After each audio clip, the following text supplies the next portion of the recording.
What's up guys, how you doing? Are you good? I hope you're good. Before I start this video, make sure to follow me on all social media, which I will post here, and be sure to subscribe to my channel because I upload shit when I can. Thank you. Today I'm going to be doing a review because I saw a musical, well I saw two musicals this week, but I saw one particular musical twice this week, and that musical is Mean Girls. Quick, what happened? I ended up seeing musicals, I ended up seeing Mean Girls twice this week because I booked tickets previously, like a couple of weeks ago I booked tickets, and they're expensive, they're like $90 or something, and they're for the back of the balcony, but the theatre is not that big, so it's perfect. Saw the show, really enjoyed the show, which I posted a video about. But then my friends were over visiting and they wanted to see a show, and I was like, you know what, let's try and like get like standard room to the show where let's enter the lottery. So what happened was, very quickly I ended up winning the lottery, but I won one ticket. They had one ticket left and I ended up winning the lottery, but I didn't realise that when she offered me the ticket it was only for one ticket, so I took it and they were like finishing up the lottery, and then when I actually looked at my ticket I realised that I had one ticket. So I was like, okay crap, this isn't good enough because there's 6 of us here together and only one of us has a ticket. So I was like, you guys run to the cancellation line, try to get standing room. We ended up getting standing room. I ended up swapping my lottery ticket for a standing room ticket, and then we all got to see the show. That's all well and good. Now for the review of the show. Okay. As I said in previous videos, Mean Girls is one of those shows I've been waiting for years, so I had a lot of love for this movie. I know the movie very, very well, and I was anticipating this movie for a long time. Did it live up to the hype? Yes, it really, really lives up to the hype. But there is some, I don't say there's issues with it, but there are some bits that like I kind of want to talk about. So first thing I'm going to talk about the cast.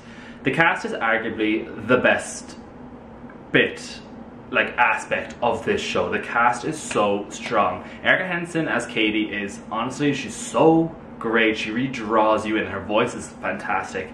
I never saw Bart Wilbur-Weed. I saw the show twice this week, but both times I saw it this week she actually was not on. So I saw Gianna Yanelli and T. Boyage, who both were really, really fantastic. I did prefer T over Gianni. If I was to say which one I preferred, I did prefer T. I thought T was a little, she appeared to me to be a little more comfortable in the role, and she's a little bit more she reminded me a little bit more of the Janets from the movie, but genuinely they both are fantastic. Gray Henson again was incredible. All the little jokes are just brilliant.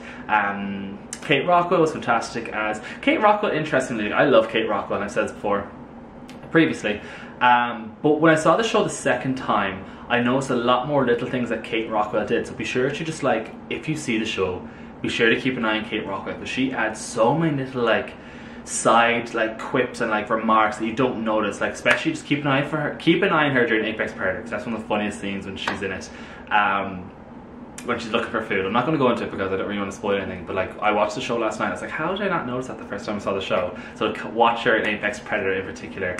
Then you have Ashley Park as Gretchen, who's probably one of the best people in my opinion in the show. Like, I think she's a phenomenal actress. Her singing is great. Her song, What's Wrong With Me, is just fantastic, and it's one of my favourite songs of the show. Then we've got Taylor Louderman as Regina George, who just is pure and utter talent through and through. When I brought my friends to the show yesterday, I was like, you know, keep an eye on Regina George, because when she's singing, the only way I can describe it, it's almost like she's a gymnast with her like vocal cords. She's going up and down and left and right, and she's just such a powerhouse. Like, this cast through and through are just phenomenal, and you've got the ensemble who are killing it. And it's a really, I've said it a lot of times before, like, my favourite type of shows are ensemble shows, where it's like a big ensemble, they're all getting involved, they're all helping out where they can, and this is one of those shows where all the ensemble are on stage close to the entire show. There obviously are scenes where they're not on stage, but it's the show really utilises its diverse cast. And that's another fantastic thing, was obviously, you know, it's a high school, so there's a lot of different people from different backgrounds, and you can see that as you're watching the show. Like, there's a lot, you know, people of different races and everything. It's just really nice and refreshing to see on Broadway. The choreography for the show is done by Casey Nicola, as is the direction, and Casey has really done a phenomenal job in creating this school scenario on stage. And he really uses, you know, he uses the tables, he uses all these food trays, there's a really great scene part of the show where Katie sings Stupid With Love, and they're using like pencils in their books and they're banging them against the table, and it's really clever and it's really simple, but it works. And I saw Tuck Everlasting a couple of years ago, and I really loved Casey's work for Tuck Everlasting, but I would say he's kind of overtaken himself with his work at the moment for Mean Girls. Because I also saw Dreamgirls a couple of weeks ago and a couple of months ago, and I was like, okay, Casey's doing a fantastic job again, but Mean Girls took the cherry. Tina Fey has done a phenomenal job with the book of the show. Because for Tina Fey, she could have easily, you know, translated, directly pulled the movie and just put it onto the stage. But she really didn't do that here. She really, I'd say she almost sat down with like the iconic jokes, the iconic lines in the show, and like literally like realized which ones would actually work for this version of Mean Girls. Because it's not the version from several years ago. It's a new, updated, modern version, and it works so well. And I remember when I heard that they were going to update the show, I was kind of like, oh, I don't know if that's a good idea. But now it's so important that they're addressing these certain topics and they're talking about them on stage, because it works, and Mean Girls is the perfect platform to do that. So Tina Fey has wrote some fantastic new lines for the show, as well as preserving some of the key and iconic moments that I know the audience are craving to hear and see in front of them live. The music gets a lot of stick, and I can understand why it gets a little bit of stick, because sometimes you're listening to the score and you're like, no, it's not even my, okay, these are my real thoughts about the score. The score itself is very, very good, and I'll tell you why I think it's good. Because each individual character has a certain type of sound. I'm sorry, I don't know why I'm clapping my hands. Each individual character has a particular type of sound. For example, Katie, when she sings, it's all very, you know, African, it's all very tribal, because that's what she's grown up with. Like, it wouldn't make any sense for her to sing theatrically and musically, because that's not Katie. And then you've got Damien, who sings very much musical theatre, and that's totally Damien, like, it makes sense. And then you've got Janice, who's very much like Avril Lavigne. She's got these big numbers and they're giving her fantastic notes to sing. Then you've got Regina George, and she's very James Bond-esque. And then you've got, you know, Kate Rockwell, and she's singing very simple, nice songs, funny, humorous songs, but not that much particular depth to them, because that's the character of Karen, so I was like Kate. And then you've got Gretchen, and her song, What's Wrong With Me, is very fitting, because it's just, it gives you such an insight into the characters that the movie wasn't able to explore. They had to, obviously, for this production, get the movie and probably add the guts of an hour to it, which gave them ample opportunity to elaborate and dig deeper into the characters. And for the fans, who arguably make up the vast majority of the audience right now, because it's so particularly new, and you're only going to find particularly the hardcore fans there, they want to see these characters, they want to see more from these characters. They don't want to see the characters they saw in the movie, they want to see parts of those characters, but they want to see these characters grow over the course of the show, and they want to see why they act a particular way. And especially for Regina George, like, in the movie, I don't feel like Regina George, you really saw beyond the, you know, the mean girl. But for the stage show, she sings about why she acts a particular way, and she even says, you know, along the lines of, you know, it's all an act, like, I put up a front because I have to. And it's really nice to see these different sides of the characters.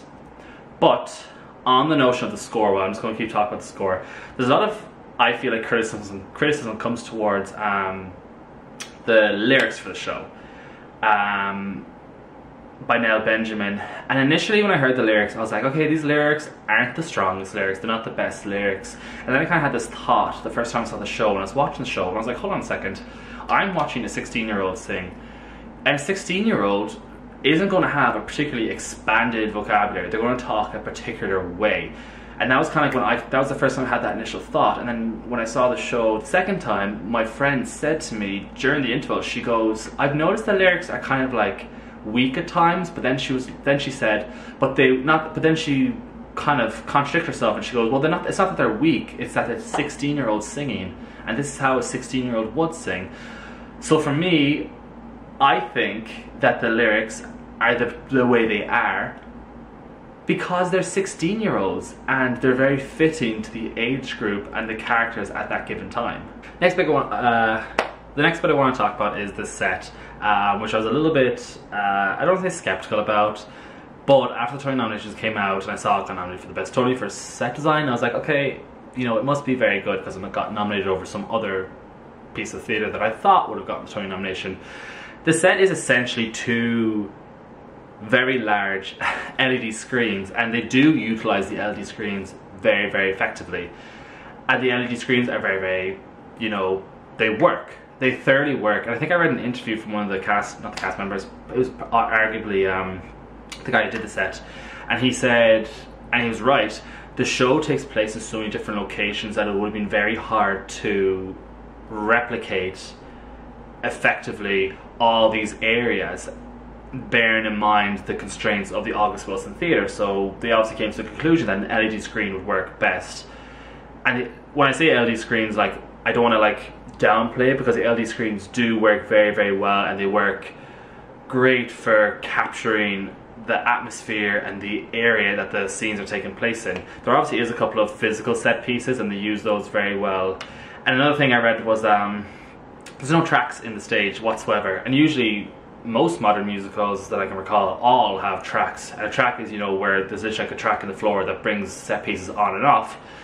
But this show doesn't have tracks because the plastics and a lot of the girls wear heels, or the plastics wear Louboutins, so they like didn't put in tracks because the heels would have got stuck in the tracks, which is really interesting and really cool, and it makes total sense. The way they do the scene where Regina George gets hit by the bus is so very clever. I was waiting the whole, because obviously it doesn't happen to the very end of the show, and I was waiting the whole show thinking, how are they going to do the whole bus hitting Regina George? And then when it happens so quick that you're like, oh my god, and it's just like all hits you at one time.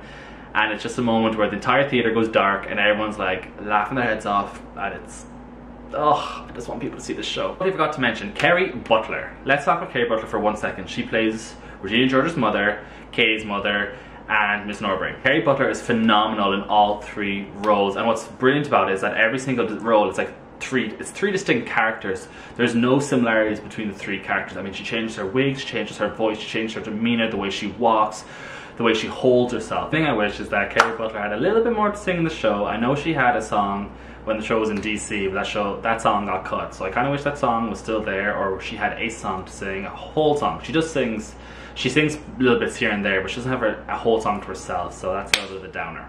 Overall, I had a fantastic experience at both shows for Mean Girls. I thoroughly recommend anyone to go see the show. It's so clever, it's so modern, it's so up to date, and it's so the kind of music that's needed now in this day and age. I don't really know what else I want to say about it, other than just like go see the show. It's very much in the realm of Legally Blonde. I don't think it's a particularly groundbreaking musical. I don't think it's the best musical in the world, but did I have a lot of fun? Yes, which is why I saw the show twice. Will I see the show again? Yeah, probably the next couple of weeks. Not the next couple of weeks, maybe the next couple of months, like a month or two. Another really nice thing about the show is that when you're watching the show, everyone's having so much fun, and when the cast are having so much fun, you're having that bit more fun again, and it's just very much like give and take from the audience and the cast, which is really nice. Anyways guys, hope you enjoyed this review. Make sure to like, comment and subscribe, follow me on social media, and I'll see you guys next time. Bye.